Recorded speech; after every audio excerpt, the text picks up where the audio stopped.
बिस्मिल्लाहिर्रहमानिर्रहीम। अस्सलामुअलैकुम वरहमतुल्लाहि वबरकातुहू। उम्मीद है आप सब दोस्त खैरियत से होंगे।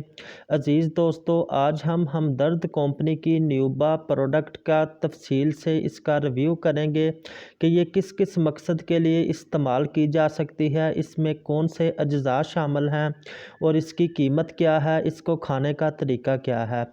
दोस्तों, न्यूबा प्रोडक्ट ज़्यादा क़ुव्वत उन्होंने लिखा हुआ है, यानी कि ये बेसिकली असाबी ताकत के लिए, पट्ठों की ताकत के लिए, मर्दाना ताकत के लिए, इसको ख़वातीन भी इस्तेमाल कर सकती हैं पट्ठों की ताकत के लिए, यानी कि जिस्मानी असाबी ताकत के लिए, जहनी ताकत के लिए।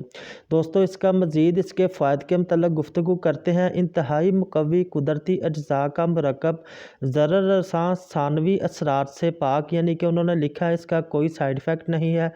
इस मरकब के इस्तेमाल से ज़ोफ़े जिनसी, यानी कि जिनसी कमज़ोरी व जिस्मानी कमज़ोरी और कबल अज़ वक़्त पैदा होने वाले बढ़ापे के असरात को ख़त्म करने में, यानी कि आजकल कमज़ोरी की वजह से बढ़ापा जल्दी नमूदार हो जाता है।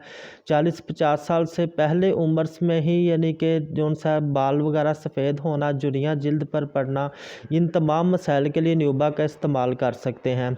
दोस्तों, इसके अज्जा के मतलब गुफ्तगू कर लेते हैं। इसमें कौन कौन से अज्जा शामिल हैं। इसमें शामिल है खुलंजा, जर्दी बेज़ा मुरग, सलाजीत, जायफल, अज़राकी, जुंद बेदस्तर, जोहर खसिया, करनफल, तेलनी मक्खी, ज़ाफ़रान, अंबर मरकब ख़ास, ये इसके अज्जा हैं। दोस्तों, आपने अज्जा से ही इसका अंदाज़ा लगा लिया होगा कि तमाम अज्जा इंतहाई ताकत के हामिल और जिस्म की तमाम कमज़ोरियों को दूर करने के लिए हैं।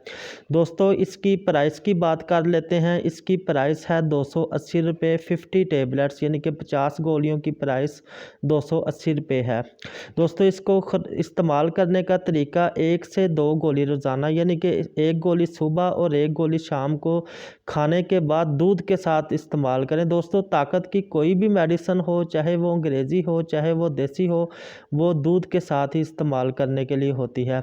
दोस्तों, उम्मीद है आज की वीडियो आपको फ़ायदे की लगेगी। मज़ीद इस तरह की इंफॉर्मेटिव वीडियोज़ के लिए हमारे चैनल को सब्सक्राइब करें, हमारी वीडियो को लाइक करें और शेयर करें। Thank you. अल्लाह हाफिज़।